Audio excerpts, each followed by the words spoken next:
Hey guys good morning. તો Shri excellence એકેડમીમાં આપ સૌનું હાર્દિક સ્વાગત છે. હું છું રાજ ત્રિવેદી, તમારો બાયોલોજીનો મેન્ટર, તમારો ફ્રેન્ડ. ઓકે જી, બહુ સરસ. તો ઘણો ટાઈમ થઈ ગયો હતો ધોરણ 11 સાયન્સ બાયોલોજીનો એક વિડીયો આપણે બનાવ્યો નથી, કારણ કે બહુ સમયથી થોડો વ્યસ્ત હતો. તો આજે થોડો ફ્રી થયો એટલે મેં કીધું ચલો લાવો એક વિડીયો શૂટ કરી લઈએ ફટાફટ. આપણા ફ્યુચર ડોક્ટર્સને મળી લઈએ જોડે જોડે. ઠીક છે, કંઈક નવું શીખવાનું છે, આજે કંઈક નવું શીખવા મળશે. અને જોડે જોડે વિડીયોને શાંતિથી જોજો. દરેક કન્સેપ્ટ ફરીથી તમને આના વિશે ક્લિયર કરાવીશ, એ મારો પ્રોમિસ છે.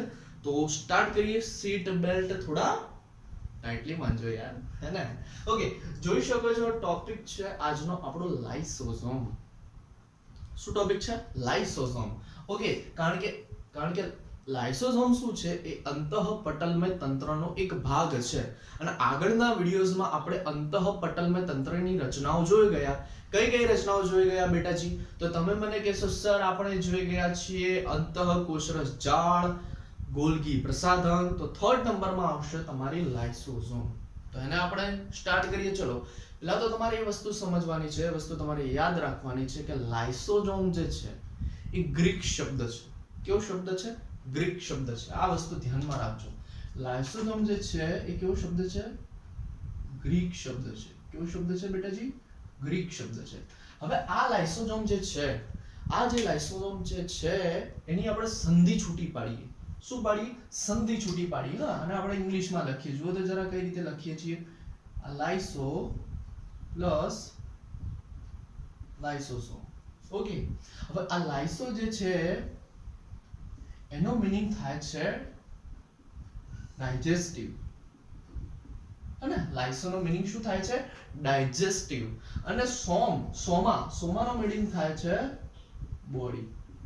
ઓકે, હવે ડાયજેસ્ટિવ એટલે શું? ડાયજેસ્ટિવ એટલે શું? ડાયજેશન. અને ડાયજેશન એટલે શું બેટાજી?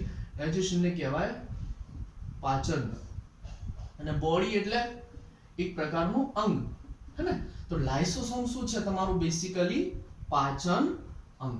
આ કોષમાં આવેલી એક એવી અંગિકા છે બેટાજી જે પાચન સાથે સંકળાયેલી છે, હે ને? કારણ કે આમાં વિવિધ પ્રકારના પાચક ઉત્સેચકો રહેલા હોય છે. હું તમને આગળ સમજાવવાનો પ્રયત્ન કરું છું કઈ રીતે, તો આપણે સમજવાનો ટ્રાય કરીશું. બરાબર? હવે પ્રશ્ન ઉભો એ થાય કે તમે પાચન કોને કહેશો? ધ્યાન અહીંયા રાખજો. પ્રશ્ન ઉભો એ થાય કે પાચન એટલે શું? પ્રશ્ન ઉભો અહીંયા એ થવો જોઈએ તમને, કારણ કે તમને અહીંયા હું બધા કન્સેપ્ટ ક્લિયર કરાવવાનો છું. એટલે એક એક વસ્તુને સમજવાનું છે. પાચન એટલે શું? એટલે તમે મને કહેશો સર જટિલ ખોરાકને સરળ સ્વરૂપના ખોરાકમાં રૂપાંતરણ કરવાની ક્રિયા. જટિલ ખોરાકના સ્વરૂપને સરળ ખોરાકના સ્વરૂપમાં રૂપાંતરણ કરવાની ક્રિયા એને કહેવામાં આવે છે પાચન. ઓકે, એવું ના કહેવું હોય તો બીજી એક વસ્તુ શું કહી શકો તમે કે સર જેટલા પણ જટિલ અણુઓ છે એ દરેક પ્રકારના જટિલ અણુઓને સરળ અણુઓમાં રૂપાંતરણ કરવાની ક્રિયા અથવા એને સરળ અણુઓમાં તોડવાની ક્રિયા. ધ્યાન અહીંયા રાખજો, તોડવાની ક્રિયા. ઓકે, તો એને કહેવાય પાચન. આ વસ્તુ થઈ ગઈ બાયોલોજીમાં. હવે આ જ વસ્તુ હું તમને કેમિસ્ટ્રીમાં સમજાવવાનો પ્રયત્ન કરું તો તમને ખબર છે કે કેમિસ્ટ્રીમાં બે શબ્દોથી તમે પરિચિત છો. એકને કહેવાય છે પોલિમર અને બીજાને કહેવાય છે મોનોમર. હવે આ જ પાચનની વ્યાખ્યા જો હું તમને કેમિસ્ટ્રીથી સમજાવવાનો પ્રયત્ન કરું બેટાજી, તો એ કંઈક આવી થશે કે જે તમારો પોલિમર હશે એ પોલિમરનું કન્વર્ટ શામાં થવું જોઈએ? મોનોમરમાં. તમારા પોલિમરનું કન્વર્ટ શામાં થવું જોઈએ? મોનોમરમાં. તો એ ક્રિયાને કહેવામાં આવે છે પાચન. ઓકે જી, આટલા સુધી ક્લિયર છો? હવે પ્રશ્ન ઉભો થાય કે સર આ પોલિમર ક્યારે બને? બોર્ડ થોડું હલે છે કારણ કે ફિટ નથી કરેલું, પણ હું અહીંયા પકડીને રાખું છું. ધ્યાન તમે રાખજો. આ પોલિમર સર ક્યારે બનશે? કઈ રીતે બને? ક્યારે? કઈ રીતે બનશે? આ પ્રશ્ન તમારા મગજમાં આવવો જોઈએ.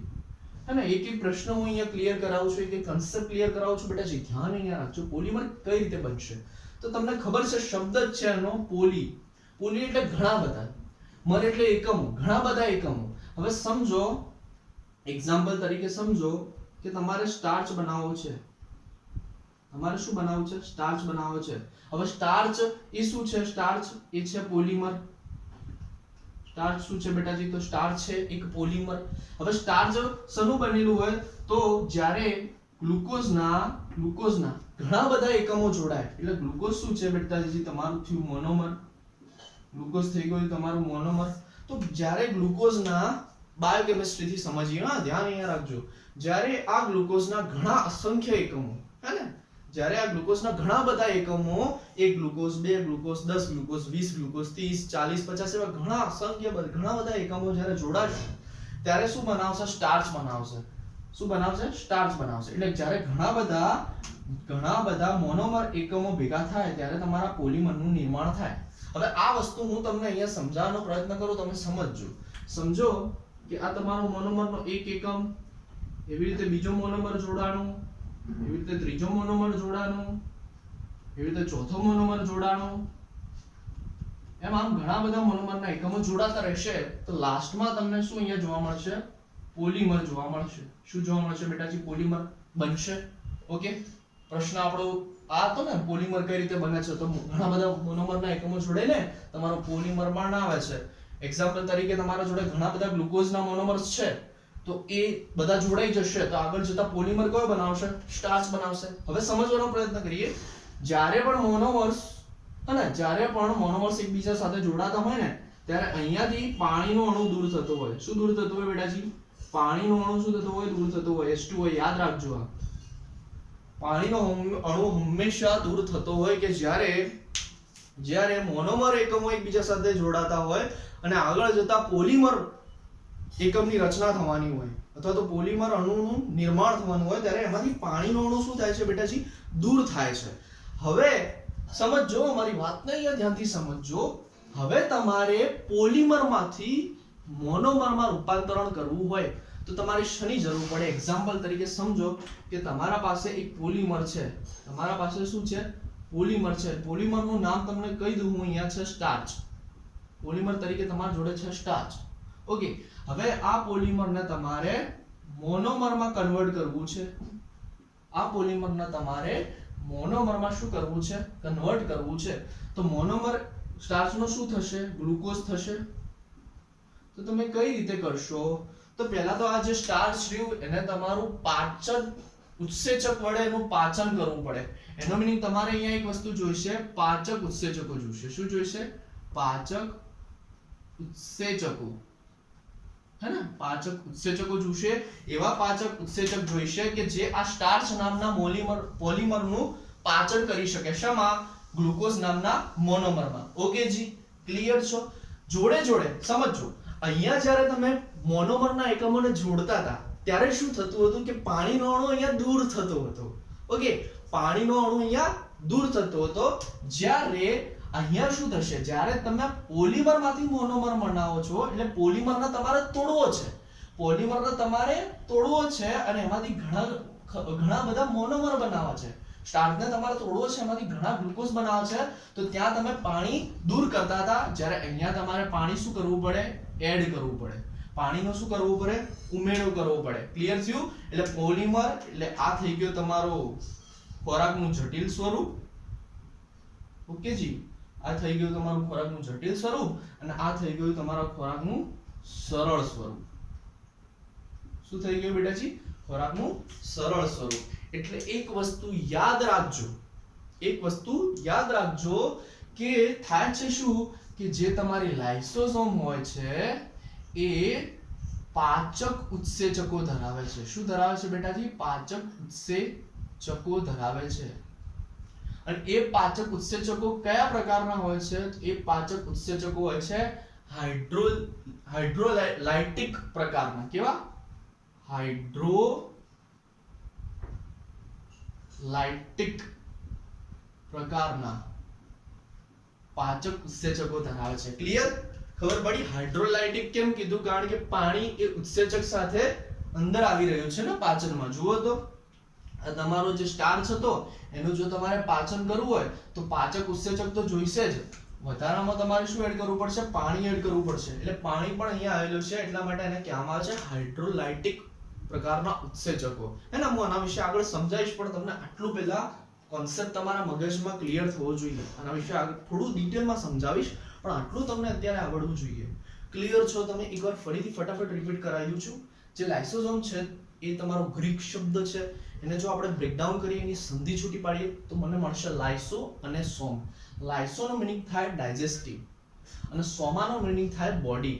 ડાયજેસ્ટિવ એટલે ડાયજેશન એટલે પાચન, અને બોડી એટલે અંગ. આ એક એવી કોશાંગિકા છે જે પાચનની ક્રિયાવિધિ સાથે સંકળાયેલી છે. હવે પાચન એટલે શું સર? તો કે બેટા જે જટિલ અણુઓને સરળ અણુઓમાં તોડવાની ક્રિયા, હે ને, જટિલ ખોરાકના સ્વરૂપને સરળ ખોરાકના સ્વરૂપમાં ફેરવવાની ક્રિયા, એને કહેવામાં આવે છે પાચન. હવે થાય છે શું કે તમારે પોલિમર બનાવવો હોય તો કઈ રીતે બને? બાયોકેમિસ્ટ્રીમાં લઈ ગયો હું તમને. તો પોલિમર કઈ રીતે બને કે જ્યારે તમે ઘણા બધા મોનોમર્સના એકમોને જોડ દો ત્યારે તમને પોલિમર પ્રાપ્ત થાય. અને જ્યારે તમે મોનોમર્સના ઘણા બધા એકમો જોડાય એ સમય હંમેશા એ રિએક્શન, એ પ્રક્રિયામાંથી પાણીનો અણુ શું થાય બેટા? દૂર થાય. હવે વાત કઈ રહ્યા, વાત શું છે અહીંયા કે તમારે પોલિમરને તોડીને મોનોમર બનાવવું છે. એટલે કે તમારે જટિલ સ્વરૂપને સરળ સ્વરૂપમાં કન્વર્ટ કરવું છે. તો તમારે જરૂર શેની પડશે? તો તમારે જરૂર પડશે પાચક ઉત્સેચકોની, પ્લસ તમારે અહીંયા પાણીનો અણુ શું કરવો પડશે? એડ કરવો પડશે. એટલે અહીંયા જે પ્રકારના, એટલે કે એનો મીનિંગ કે લાઇસોઝોમ નામની જે અંગિકા છે એમાં જે ઉત્સેચકો આવેલા હોય છે, એમાં જે ઉત્સેચકો આવેલા હોય છે એ કેવા હોય છે? હાઇડ્રોલાઇટિક પ્રકારના ઉત્સેચકો હોય છે. કેવા હોય છે? હાઇડ્રોલાઇટિક પ્રકારના ઉત્સેચકો હોય છે. તમને ખબર છે આ વસ્તુ? તમને એક વસ્તુ ખબર છે, ધ્યાન અહીંયા રાખજો, હમણાં આવડી જશે. જુઓ કે તમારી ગોલ્ગી પ્રસાધન હોય છે, ઠીક છે? શું હોય છે? તમારી ગોલ્ગી પ્રસાધન હોય છે. આ ગોલ્ગી પ્રસાધનના ખૂણા છેડાના ભાગે, હે ને, આવી ગોળ પુટિકા ઉત્પન્ન થતી હોય. એમાંથી એક પુટિકા એવી છે કે જેમાં શુદ્ધ પ્રમાણમાં શું આવેલા છે? પાચક ઉત્સેચકો આવેલા હોય છે. જેમાં કેવા હોય છે? શુદ્ધ પ્રકારના શું આવેલા હોય છે બેટાજી? પાચક ઉત્સેચકો આવેલા હોય છે. ઉત્સેચકો આવેલા હોય છે. અને આવી પાચક ઉત્સેચકો ધરાવતી જે ગોલ્ગિકા મીન્સ કે પુટિકા હોય છે એને કહેવામાં આવે છે લાઇસોઝોમ. શું કહેવાય છે એને? લાઇસોઝોમ. હે ને, તમને ખબર છે કે જે તમારી અંતઃકોષરસ જાળ હોય છે, અંતઃકોષરસ જાળમાંથી મોકલવામાં આવે છે તમારું મટીરીયલ, હે ને, અને એ મટીરીયલ એ મીન્સ કે સમજો કે અંતઃકોષરસ જાળે પ્રોટીન તૈયાર કરીને મોકલ્યું, તો એ પ્રોટીનનું મોડિફિકેશન કોણ કરશે? આગળના લેક્ચરમાં મેં તમને કીધું હતું કે અંતઃકોષરસ જાળમાંથી જે પણ મટીરીયલ આવશે બેટાજી, એ દરેક મટીરીયલનું મોડિફિકેશન કરવાનું કાર્ય એ તમારા ગોલ્ગી પ્રસાધનનું હશે. સમજો કે અંતઃકોષરસ જાળમાંથી શું આવ્યું? પ્રોટીન આવ્યું, તો એનું મોડિફિકેશન શેમાં કરશે? ગોલ્ગી પ્રસાધન, હે, શેમાં કરશે? ગ્લાયકોપ્રોટીનમાં. ઓકે, લિપિડ આવ્યું તો ગ્લાયકોલિપિડમાં કરશે. એવી જ રીતે ત્યાંથી એક એવું મટીરીયલ આવે છે તો એ મટીરીયલને ઉત્સેચકમાં કન્વર્ટ કરવાનું કાર્ય પણ કોણ કરે છે? આ તમારી ગોલ્ગી પ્રસાધન કરે છે. ઓકે, એટલા માટે તો એને મોડિફિકેશન સેન્ટર કહેવામાં આવે છે ને. અહીંયા બધું મોડિફાઈ થઈ રહ્યું છે. એટલે વાત અહીંયા એવી છે, એટલે અહીંયા જે ઉત્સેચકો આવેલા હોય એ ઉત્સેચકોને કહેવામાં આવે છે હાઇડ્રોલાઇટિક પ્રકારના ઉત્સેચકો. કેમ હાઇડ્રોલાઇટિક કહેવામાં આવે છે? તો એનું રીઝન મેં તમને કહી દીધું કે અહીંયા પાચક ઉત્સેચકોની જોડે પાણી પણ એડ થાય છે, માટે એને હાઇડ્રોલાઇટિક ઉત્સેચકો તરીકે પણ ઓળખવામાં આવે છે. આટલા સુધી તમારે પહેલા ક્લિયરિફિકેશન મળવું જોઈએ. ઓકે, આટલા સુધી તમને ક્લિયરિફિકેશન મળવું જોઈએ. હવે થાય છે શું? સમજો. આ જે તમારું લાઇસોઝોમ હોય છે, સમજો, એમાં જે અચ્છા ઓકે, આનું ગુજરાતી નામ શું છે? હાઇડ્રોલાઇટિક પ્રકારના ઉત્સેચકો. એનું ગુજરાતી નામ છે જલ વિચ્છેદિત ઉત્સેચકો. જલ વિચ્છેદિત ઉત્સેચકો. આ યાદ રાખજો, જલ વિચ્છેદિત ઉત્સેચકો. શું કહેવાય ગુજરાતીમાં એને? જળ વિચ્છેદિત ઉત્સેચકો. આ વસ્તુ ક્લિયર હોવી જોઈએ. ધ્યાન અહીંયા રાખજો, કારણ કે આ બહુ ઇમ્પોર્ટન્ટ છે. આ આવડવું જોઈએ તમને. હું અહીંયા લાઇસોઝોમ થોડી મોટી તમને દોરીને બતાવું છું, જેથી તમને સમજવામાં શું રહે બેટા? સરળતા રહે. ધ્યાન અહીંયા રાખજો, સાય છે શું અહીંયા. હા, જોજો હવે, દેખો, સમજો.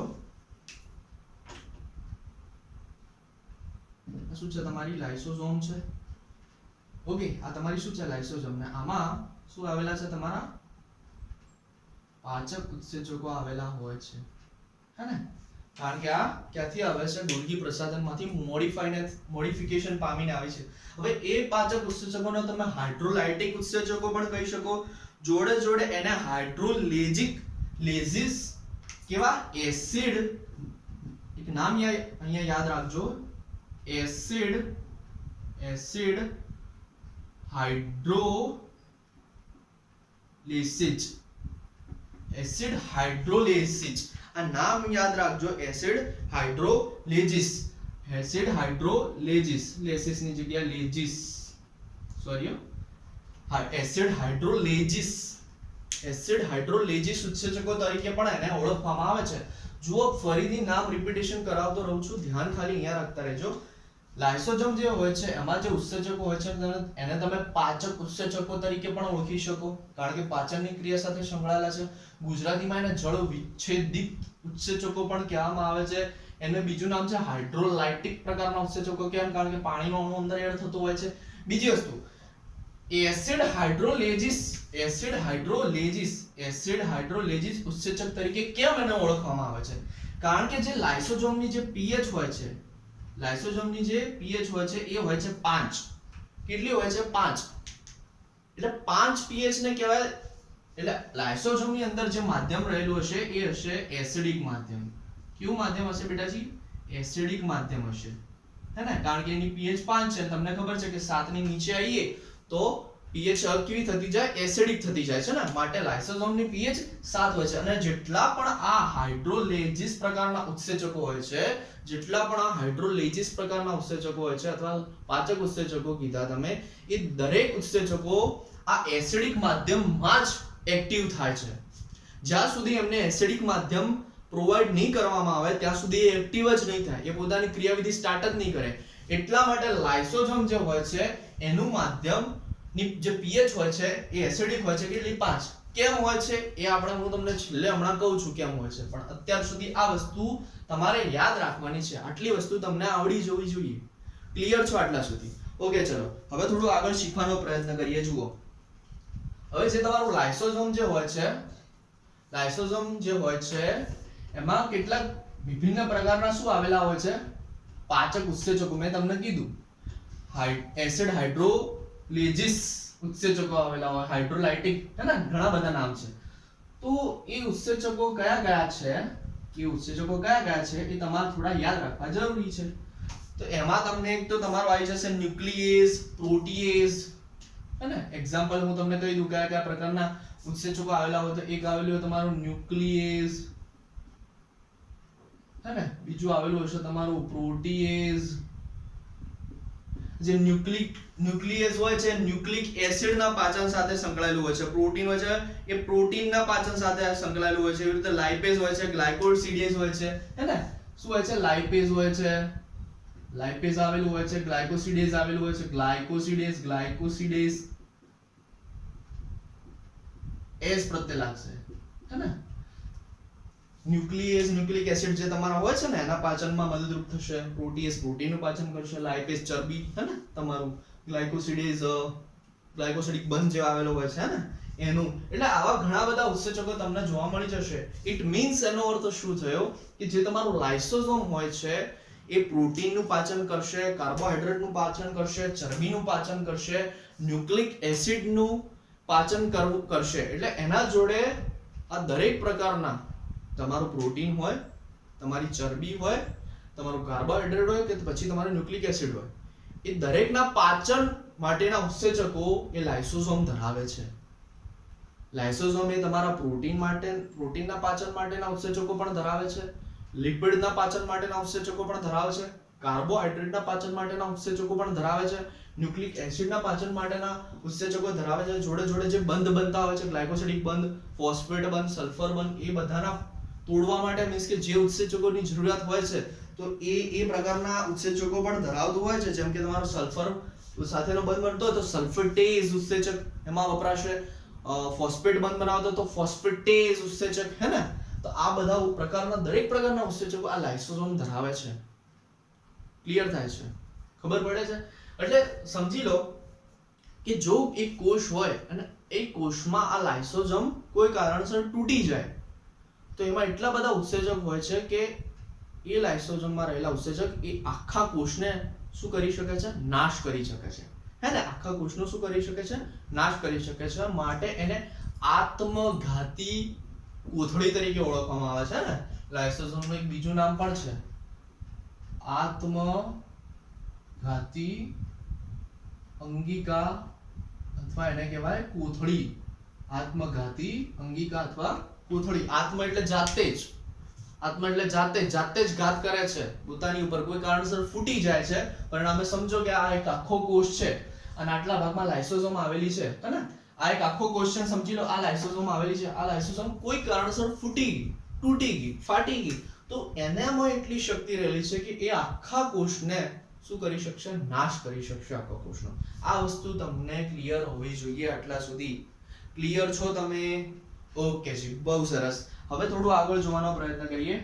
જુઓ જરા આગળ શું છે. આગળ આપણે જોવાનો પ્રયત્ન કરીએ. એની શોધ કોણે કરી? થોડી બેસિક માહિતી આપણે લેવાની છે. એની શોધ કોણે કરી? બરાબર. કયા કોષોમાં એ જોવા મળે છે, કયા કોષોમાં એનો અભાવ હોય છે, હે ને? આના વિશે થોડી ચર્ચા કરી લઈએ, કારણ કે એ પણ તમારા માટે બહુ જ અગત્યનું હોય છે. આ એક પ્રસ્તાવના હતી. આજના જે લેક્ચરમાં આપણે ભણી રહ્યા છીએ એક પ્રસ્તાવના છે એક પ્રકારની, અને થોડીક બેઝિક ઇન્ટ્રોડક્શન છે લાઇસોસોમનો. ઓકે જી, આ વસ્તુ તમારા માટે ક્લિયર હોવી જોઈએ, એટલું તમને આવડવું જ જોઈએ યાર બેટાજી. તો ધ્યાન અહીંયા રાખજો. સ્ટાર્ટ કરીએ છીએ આપણે. ઓકે, જુઓ જરા હવે થાય છે શું એ સમજવાનો પ્રયત્ન કરીએ કે આ લાઇસોસોમ જે છે એનું નામકરણ કોને કર્યું અથવા એની શોધ કયા વૈજ્ઞાનિકે કરી? તો ડી દવે. ડી દવે નામના એક સાયન્ટિસ્ટ હતા જેમણે ઈસવીસન 1955માં ડી દવે નામના એક વૈજ્ઞાનિક હતા જેમણે ઈસવીસન 1955માં જે ઉંદર હોય છે એ ઉંદરના યકૃત કોષોમાં લાઇસોસોમની શોધ કરી હતી. તો અહીંયા હું લખી દઉં છું, ધ્યાન અહીંયા રાખજો. શોધ કોને કરી? શોધ અથવા નામકરણ. ઓકે, શોધ અથવા નામકરણ. તો શોધ અને નામકરણનો શ્રેય કોને જશે? તો કે ડી દવે. હે ને? ડી દવે નામના એક સાયન્ટિસ્ટ હતા, એક વૈજ્ઞાનિક હતા. એમને શું કર્યું હતું? એમને ઈસવીસન 1955માં જે ઉંદર હોય છે એ ઉંદરના યકૃત કોષમાં આ લાઇસોસોમની શોધ કરી હતી, હે ને? એનું શોધ કોણે કરી? તો ડી દવે નામના એક વૈજ્ઞાનિક હતા. એમને ઈસવીસન 1955 ના ઉંદરના યકૃત કોષોમાંથી આ લાઇસોસોમની શોધ કરી હતી. હવે એના પછી એક નોવિકોફ કરીને એક સાયન્ટિસ્ટ આવ્યા જેમને આ લાઇસોસોમની ઇલેક્ટ્રોન માઇક્રોસ્કોપિક સ્ટડી કરી. ઇલેક્ટ્રોન માઇક્રોસ્કોપિક સ્ટડી એટલે શું? અલ્ટ્રા સ્ટ્રક્ચર, હે ને? એટલે કે આ લાઇસોસોમને એમને ઇલેક્ટ્રોન માઇક્રોસ્કોપમાં જોઈ. માઇક્રોસ્કોપ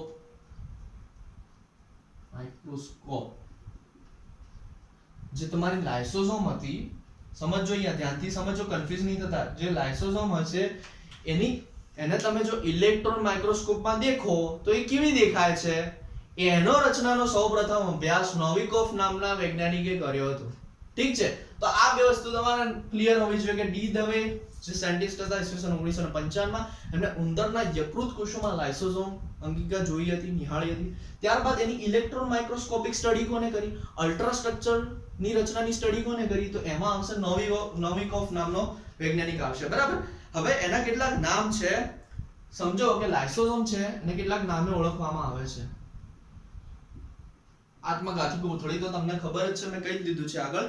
બીજું એક નામ છે એટમ બોમ્બ. Atom bomb. કેમ એટમ બોમ્બ બેટાજી? એટલા માટે કારણ કે જો આ લાઇસોસોમ નામની અંગિકા ફૂટી જાય ને તો આખા કોષને શું કરી શકે છે? નાશ કરી શકે છે. આખા કોષનો નાશ કરી શકે છે. એટલા માટે એને એટમ બોમ્બ તરીકે ઓળખવામાં આવે છે. એનું એક બીજું નામ છે ડિસ્પોઝેબલ યુનિટ. ડિસ્પોઝેબલ યુનિટ તરીકે લગભગ ઓળખવામાં આવે છે. Disposal unit disposal unit. Okay, disposal unit તરીકે પણ એને ઓળખવામાં આવે છે. આ બે નામ તમારા અભ્યાસક્રમમાં મારા ખ્યાલથી આપ્યા છે. નીટ અને એમ્સ લેવલે થોડા ઉપયોગી છે એટલા માટે અહીંયા લખાયા છે. એક છે એટમ બોમ્બ, બીજો છે ડિસ્પોઝલ યુનિટ, અને ડિસ્પોઝ કરવું. ઓકે, ફેંકવું એમ, તોડીને બહાર ફેંકી દેવું, નાશ કરવો એનો, ડિસ્પોઝલ કરી દેવું. અને બીજું છે તમારી આત્મઘાતી અંગિકા ને, સુસાઇડલ બેગ્સ એનું ઇંગ્લિશ છે સુસાઇડલ બેગ્સ, આત્મઘાતી અંગિકા. ઓકે, તો આટલા નામ થઈ ગયા. હવે એનું કદમાં જોવા જઈએ, એનું કદ કેટલું હોય છે, લાઇસોસોમનું કદ કેટલું હોય છે, તો અલગ અલગ રેફરન્સમાં અલગ અલગ આપેલું છે. આપણે આ વસ્તુ ધ્યાનમાં લઈશું. 0.2 માઇક્રોમીટર થી 0.8 માઇક્રોમીટર સુધી એનું કદ હોય છે. ઠીક છે. હવે બીજી એક વસ્તુ અહીંયા એ સમજવાની છે, અહીંયા એક વસ્તુ એ યાદ રાખવાની છે કે જે પણ તમારા પ્રાણી કોષ હોય છે, પ્રાણી કોષોમાં આ જે લાઇસોસોમ હોય છે, સમજજો અહીંયા, જે પણ તમારા પ્રાણી કોષ હોય છે અને એ પ્રાણી કોષોમાં લાઇસોસોમ હોય છે એ હાજર હોય છે. ઓકે, શું હોય છે? હાજર હોય છે. થાય છે શું કે અપવાદ તરીકે, એક અપવાદ તમારે યાદ રાખવાનો છે જે તમારા બધાનો હોટ ફેવરેટ છે, કે જે તમારા મનુષ્યના રક્તકણ હોય છે, મીન્સ કે રક્તકણ જે હોય છે, હે ને, રક્તકણ હોય છે પ્રાણી કોષમાં, જે રક્તકણો આવેલા હોય છે એ રક્તકણોમાં આ લાઇસોસોમ ગેરહાજર હોય છે. આ વસ્તુ તમારે યાદ રાખવાની છે. પ્રાણી કોષોમાં દરેકમાં તમને જોવા મળી જશે, પરંતુ જે પુખ્ત રક્તકણ હોય છે એમાં એનો તમને અભાવ જોવા મળી જશે. વનસ્પતિઓમાં પણ તમને જોવા મળી જશે. સમજો, એક વસ્તુ યાદ રાખજો, પ્રાણી કોષોમાં લાઇસોસોમની સંખ્યા વધારે હોય છે, જ્યારે વનસ્પતિ કોષોમાં લાઇસોસોમની સંખ્યા ઓછી હોય છે. એક મિનિટ મને દેખવા દેજો, કેમેરો ચાલુ છે કે નથી ચાલુ? ઓકે, રેકોર્ડિંગ ચાલુ છે. પ્રાણી કોષોમાં શું હોય છે? લાઇસોસોમની સંખ્યા વધારે હોય છે, જ્યારે વનસ્પતિ કોષમાં ઓછી હોય છે. બીજું, આ ક્યાં ક્યાં જોવા નહીં મળે, એનો અભાવ ક્યાં ક્યાં છે, તો એ વસ્તુ તમારે અહીંયા યાદ રાખવાની છે, અને નોટ કરી લો. જુઓ, પહેલા તો એ તમારા રક્તકણમાં એનો અભાવ હશે, રક્તકણમાં અભાવ છે. ઓકે જી. એના પછી જે તમારી ફૂગ હોય છે, હે ને, ફૂગમાં પણ મોટા પ્રમાણમાં જોવા મળશે, પણ અમુક ફૂગ અપવાદ છે, જેમ કે યીસ્ટ છે, હે ને, યીસ્ટમાં પછી ન્યુરોસ્પોરા છે, એમાં અપવાદ છે. પછી કેટલાક તમારા પ્રજીવ છે, પ્રોટોઝોઅન્સ, પ્રજીવમાં આવશે તમારી યુગ્લિના, તો એમાં તમને અભાવ જોવા મળશે, એમાં ગેરહાજર છે. પછી વનસ્પતિ કોષોમાં જે વર્ધનશીલ પેશીના કોષો હોય,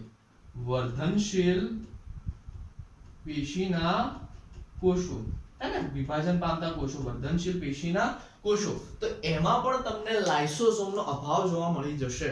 ઓકે, ક્યાં હાજર હશે? તો પ્રાણી કોષમાં મોટે ભાગે વિપુલ પ્રમાણમાં હાજર હોય છે, વનસ્પતિમાં એની સંખ્યા ઓછી હોય છે. ઓકે, અપવાદ કયો હતો? તો મનુષ્યમાં રક્તકણ, મીન્સ કે જે તમારા રક્તકણ હોય છે એમાં એનો અભાવ જોવા મળે છે. જોડે જોડે તમે જોવા જોશો તો આગળ તમે જોયું કે ફૂગમાં પણ મોટા પ્રમાણમાં હોય છે, પરંતુ અમુક અપવાદ છે, જેમ કે યીસ્ટ છે, ન્યુરોસ્પોરા છે. ઓકે, એવી રીતે તમારો પ્રજીવમાં યુગ્લિનામાં એનો અભાવ હોય છે. ઓકે, એના પછી તમે જુઓ અહીંયા વર્ધનશીલ પેશીના કોષો વનસ્પતિઓમાં જે આવેલા હોય એમાં જોડે જોડે બીજી તો તમને ખબર જ છે, આ એક્ઝામ્પલ લખવાની જરૂર નથી, પણ તો બી લખી દઉં છું યાર, કે આદિ કોષ કેન્દ્રી સજીવો, બેટાજી, આદિ કોષ કેન્દ્રી સજીવોમાં પણ શું હોય છે? તેનો શું હોય છે? અભાવ હોય છે. લાઇસોસોમનો શું હોય છે બેટા? અભાવ હોય છે. આદિ કોષ કેન્દ્રી સજીવોમાં પણ લાઇસોસોમનો શું હોય છે? અભાવ હોય છે. હવે એક વસ્તુ એ યાદ રાખવાની છે કે જે અંગો એ પાચનના કાર્ય સાથે સંકળાયેલા છે, સમજજો. ક્યાં લખીશું આપણે અહીંયા લખીએ, જુઓ તો જરા, અહીંયા લખીએ. ટોપિક થોડો રફ કરી દઈએ હું, બરાબર? સમજજો, ધ્યાનથી સમજો. જે અંગો એ પાચનના કાર્ય સાથે સંકળાયેલા છે, જે અંગોમાં ઉત્સેચક ક્રિયાવિધિઓ બહુ મોટા પ્રમાણમાં થતી હોય, સમજો, ઉત્સેચકીય ક્રિયાવિધિ બહુ જ મોટા પ્રમાણમાં થતી હોય, અથવા તો જે અંગો અથવા જે કોષો એ પ્રતિકારક તંત્રનો ભાગ હોય, એટલે પ્રતિકારક તંત્રનો શું હોય? ભાગ. અથવા તો જે કોષો સિમ્પલ ભાષામાં કહો તો રક્ષણના કાર્ય સાથે સંકળાયેલા હોય. આટલું બધું છે બેટાજી, યાદ રાખવાનું છે. જે કોષો પાચનની સાથે સંકળાયેલા છે અથવા બીજી ભાષામાં કહીએ તો જે કોષોમાં ઉત્સેચક ક્રિયાવિધિઓ વધારે પ્રમાણમાં થતી હોય. થર્ડમાં કહીએ તો જે કોષો પ્રતિકારક તંત્રનો ભાગ હોય, એટલે કે પ્રતિકારકતા ઇમ્યુનિટી પ્રોવાઈડ કરતા હોય, એટલે કે રક્ષણના કાર્ય સાથે સંકળાયેલા હોય, તો આટલા કોષોમાં તમને મોટા પ્રમાણમાં લાઇસોસોમ જોવા મળી જશે. આટલા કોષોમાં તમને મોટા પ્રમાણમાં શું જોવા મળી જશે? લાઇસોસોમ તમને મોટા પ્રમાણમાં જોવા મળી જશે. આ વસ્તુ તમારે યાદ રાખવાની છે. ઓકે બેટાજી, ફરીથી એકવાર રિપીટ કરી લઈએ. ચલો, કે જે પાચન સાથે સંકળાયેલા કોષો હશે, ઉત્સેચકી ક્રિયાવિધિઓ સાથે સંકળાયેલા કોષો હશે, ઠીક છે, પ્રતિકારક તંત્ર એટલે કે રક્ષણ સાથે સંકળાયેલા જે તમારા કોષો હશે, એમાં આ લાઇસોસોમની સંખ્યા શું હશે? વધારે હોય છે. આ વસ્તુ યાદ રાખવાની છે. એમાં તમારા યકૃતના કોષ આવશે. એક્ઝામ્પલ, હવે આ મોસ્ટ આઈએમપી એક્ઝામ્પલ કયા કયા છે તો સમજજો, યાદ રાખજો. એક છે યકૃતના કોષો, બીજા છે પેન્ક્રિયાસના કોષો. ઓકે, યકૃતના કોષો, પેન્ક્રિયાસના કોષો, કિડનીના કોષો. ઓકે, કિડનીના કોષો આવશે, બરાબર. એના પછી તમારા આવશે WBC એટલે શ્વેત કણ, હે ને, શ્વેત કણો WBC. એના પછી જોડે આવશે તમારા મેક્રોફેજ WBC મેક્રોફેજ. આટલા ઉદાહરણ છે. બીજા તો કયા કયા છે તો તમારા ઓસ્ટિયોબ્લાસ્ટ, હે ને, એક ઓસ્ટિયોબ્લાસ્ટ નામના એક સેલ્સ આવશે, એમાં જોવા મળી જશે ઓસ્ટિયોક્લાસ્ટર. નામ યાદ રાખજો, ઓસ્ટિયોક્લાસ્ટર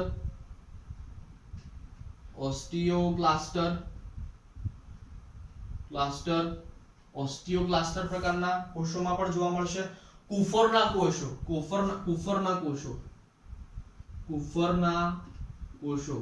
હે ને, કુફરના કોષો આવશે એક તો તમારા, હે ને. તો આવા પ્રકારના કોષોમાં તમને મોટા પ્રમાણમાં લાઇસોસોમ જોવા મળી જશે. જો યકૃતના કોષોમાં તમને જોવા મળશે, કારણ કે ઉત્સેચકી ક્રિયાવિધિઓ સાથે સંકળાયેલા હોય છે. પેન્ક્રિયાસમાં પણ ઉત્સેચકોની ક્રિયાવિધિઓ થતી હોય છે. કિડનીના કોષોમાં પણ થાય છે. WBC એ શું છે? શ્વેત કણો તમારા રોગ પ્રતિકારક તંત્રનો ભાગ છે ને, બેક્ટેરિયા સામે લડવાનું કાર્ય કરે છે ને શ્વેત કણો. શું કરશે કે સમજી લો એક બેક્ટેરિયા આવ્યો અને એ બેક્ટેરિયા જે હશે એને શ્વેત કણ શું કરશે? એનું પાચન કરશે, ડાયજેશન કરી લેશે, અને અંદર પાછું શું હશે? લાઇસોસોમના ઉત્સેચકો રહેલા હશે, જે એનું શું કરી દેશે? ઓગાળી દેશે, એનું પાચન કરી દેશે. આ મેક્રોફેજ એક પ્રકારના લાઇસોસોમ જ છે. એટલે લાઇસોસોમ એક પ્રકારના મેક્રોફેજ જ છે. ઓકે, લાઇસોસોમ શું છે? એક પ્રકારના મેક્રોફેજ જ છે. આ વસ્તુ યાદ રાખજો. આ બંનેનું કાર્ય છે કે ડિફેન્સ સિસ્ટમ આપશે, મજબૂતાઈ આપશે અને પાચન કરી દેશે, હે ને. કોઈ પણ ખરાબ વસ્તુ આવી હશે તો એનું પાચન કરી દેશે, કોષમાંથી પછી બહાર નીકાળી દેશે. ઓસ્ટિયોક્લાસ્ટર છે અને કુફરના કોષો છે. આટલા એક્ઝામ્પલ તમારે અહીંયા યાદ રાખવાના છે. ઓકે જી, હવે એક થોડો લાસ્ટ ટોપિક નાનકડો જોઈ લઈએ કે સમજો થાય છે શું, સમજી લો. અહીંયા ધ્યાન રાખજો, 2 મિનિટ જુઓ જરા. થાય છે શું, મેં પહેલા તમને એક વસ્તુ યાદ રાખવાની કીધી હતી કે લાઇસોસોમમાં જે pH હોય છે એ 5 હોય છે. કેમ? હવે હું તમને સમજાવું છું કેમ. સમજો કે આ લાઇસોસોમ છે તમારી. આ શું છે તમારું? આ તમારું લાઇસોસોમ છે. ઓકે, આ તમારું શું છે? લાઇસોસોમ છે. હવે આ લાઇસોસોમ જે હોય છે, આ જે લાઇસોસોમ હોય છે, સમજો આ લાઇસોસોમમાં અંદર પાચક ઉત્સેચકો તમારા આવેલા હશે. જલ વિચ્છેદિત ઉત્સેચકો, હાઇડ્રોલાઇટિક ઉત્સેચકો, હાઇડ્રોલેઝિસ ઉત્સેચકો, હે ને, 4 નામ થઈ ગયા. તો એ આવેલા હશે, હે ને. લખી દો અહીંયા પાચક ઉત્સેચકો. ઓકે, અને આ જે લાઇસોસોમ છે એનું જે પટલ હોય છે કેવું હોય છે? એક સ્તરીય હોય છે, હે ને. એક જ સ્તરનું બનેલું હોય, એક સ્તરીય પટલ હોય છે, એક સ્તરીય પટલ. લાઇસોસોમનું જે પટલ હોય છે એ એક સ્તરીય હોય છે, એક જ સ્તરનું બનેલું હોય છે. યુનિટ મેમ્બ્રેન જે આપણે આગળ વાત થઈ ગઈ હતી, સમા કોષરસ પટલના. જે કોષરસ પટલના મેં તમને આગળ મોડેલ સમજાવ્યા હતા, એમાં રોબર્ટસને જે યુનિટ મેમ્બ્રેનની સંકલ્પના આપી હતી ને, એના જેવું એક સ્તરીય હોય છે. એમાં પાચક ઉત્સેચકો આવેલા છે. હવે પાચક ઉત્સેચકો એસિડિક માધ્યમમાં જ એક્ટિવ થશે. કેવા માધ્યમમાં? એસિડિક માધ્યમમાં. એસિડિક માધ્યમમાં જ એક્ટિવ થશે. એટલે અહીંયા જે pH છે એ pH છે અહીંયા 5. હવે કેમ 5? કારણ કે કોષ રસ જે હોય છે એની pH તમારી 6.9 અથવા 7.2 ની સમથિંગ નજીકમાં હોય છે, પરંતુ કેમ આની pH 5? તો એટલા માટે કારણ કે અહીંયા તમારે જો ઉત્સેચનોને એક્ટિવ કરવા હોય તો તમારે એસિડિક માધ્યમ શું કરવું પડે? પ્રોવાઈડ કરવું પડે. હવે એસિડિક માધ્યમ કઈ રીતે પ્રોવાઈડ થશે કે તમે અહીંયા H+ આયનની સાંદ્રતામાં વધારો કરે છો, તમે લાઇસોસોમમાં H+ આયનની સાંદ્રતામાં વધારો કરે છો. સમજી લો આ એક કોષ છે, આ આખો એક કોષ છે, આના વચ્ચે લાઇસોસોમ છે. તમારે આની એસિડિકતા વધારવી છે એટલે તમારે આમાં ઉત્સેચકોને એક્ટિવ કરવા છે, તો તમારે શું કરવું પડશે કે બહાર જેટલા પણ H+ આયનો અહીંયા પડ્યા હશે, અહીંયા આજુબાજુ જે પણ H+ આયનો પડ્યા હશે એ દરેક પ્રકારના H+ આયનો, એ દરેક પ્રોટોન્સને, એ દરેક H+ આયનને ક્યાં લાવવા પડશે બેટાજી? અંદર લાવવા પડશે, તો એની pH વધશે. હવે એના માટે શું હોય છે કે તમારું જે આ લાઇસોસોમનું જે એક સ્તર વાળું પટલ આવેલું હોય છે, એ એક સ્તરીય પટલ ઉપર છે ને H+ પંપ આવેલા હોય છે. શું આવેલા છે? Proton pump. શું કહેવાય એના? પ્રોટોન પંપ કહેવાય. આ પ્રોટોન પંપ એ આ આખા પટલ ઉપર આવેલા હોય છે. હવે આ પ્રોટોન પંપ શું કરશે કે આ કોષની બહાર જેટલા પણ H+ આયનો રહેલા છે એ બધાને શું કરશે? અંદર લાવવાનું કામ કરશે, હે ને? શું કરશે? અંદર લાવવાનું કામ કરશે. દરેક H+ આયન આ લાઇસોસોમની આજુબાજુ જેટલા પણ H+ આયનો રહેલા છે એ બધાને અંદર લાવશે. કઈ રીતે લાવશે? તો એના માટે એક પ્રોસેસ છે જેને કહેવામાં આવે છે સક્રિય વહન થ્રુ લાવશે, હે ને? લાઇસોસોમની આજુબાજુ જેટલા પણ H+ આયનો રહેલા હશે ને એ બધાને લાઇસોસોમની અંદર આ પ્રોટોન પંપ સક્રિય વહનની મારફતે અંદર લાવશે. હવે સક્રિય વહનમાં તમને ખબર છે કે ઊર્જાની જરૂરિયાત પડે, એટલે અહીંયા શું થશે? સમજી લો કે આ તમારો H+ પંપ છે, સમજી લો આ તમારો પ્રોટોન પંપ છે, તો અહીંયા શું થશે? ATP વપરાશે, ATP નો અણુ વપરાશે. આ ATP વપરાણો એટલે મુક્ત થયો ADP વત્તા ફોસ્ફેટ, હે ને? ATP નો અણુ તમે વાપર્યો, અહીંયા ઊર્જા વાપરી, એટલે આ વહન કેવું થયું? સક્રિય વહન થયું. બહાર જે પણ H+ આયનો હતા એને અંદર લાવવા માટે આ H+ પ્રોટોન પંપે શું કર્યું? એક ATP નો અણુ વાપર્યો એટલે ફોસ્ફેટ દૂર થઈ ગયો, એટલે અહીંયા શું થયું કે શક્તિ વપરાણી એટલે H+ આયન અંદર આવ્યા. હવે જેમ H+ આયનો અંદર આવતા રહેશે એમ શું થતું રહેશે કે આની સાંદ્રતા વધતી રહેશે. સાંદ્રતા શું થશે? વધશે. શેની સાંદ્રતા વધશે? H+ આયનની સાંદ્રતા વધશે. બેટાજી આ વસ્તુ યાદ રાખજો, અંદર H+ આયનની સાંદ્રતા વધતી રહેશે, અને જેમ H+ આયનની સાંદ્રતા વધતી રહેશે એમ એની pH શું થશે? કેવી બનશે? એસિડિક બનશે. એની pH કેવી બનશે? એસિડિક બનશે. અને એસિડિકમાં કેવી બનશે? 5 સુધી પહોંચી જશે. ઓકે, તો આ રીઝન છે કે કેમ લાઇસોસોમની pH એ 5 હોય છે. ક્લિયર છે? બહુ સરસ યાર. તો આજે મારે તમને આટલું શીખવાડવાનું હતું, તો અહીંયા આપણે આજનું લેક્ચર સમાપ્ત કરીએ છીએ. ઓકે જી, તમને કોઈ ડાઉટ હોય તો કમેન્ટ સેક્શનમાં કમેન્ટ કરીને મને જરૂરથી કહેજો. આજના લેક્ચરમાં પાર્ટ 1 માં આપણે થોડી પ્રસ્તાવના જોઈ ગયા છીએ, થોડી વસ્તુઓ જે સમજવાની હતી એ સમજી. બીજા લેક્ચરમાં હું તમને પ્રકારો વિશે સમજાવીશ, કાર્યો વિશે સમજશું આપણે, ઠીક છે? તો નોટ કરતા રહેજો, કંઈ ખબર ના પડે તો મને પૂછી લેજો. વિડીયો ગમે હોય તો યાર એને લાઈક કરો, આપણા વિડીયોને વધુમાં વધુ શેર કરો, આપણી ચેનલને સબસ્ક્રાઇબ કરો. ત્યાં સુધી ઘરે રહો અને સેફ રહો. ચલો મળીએ ફરીથી.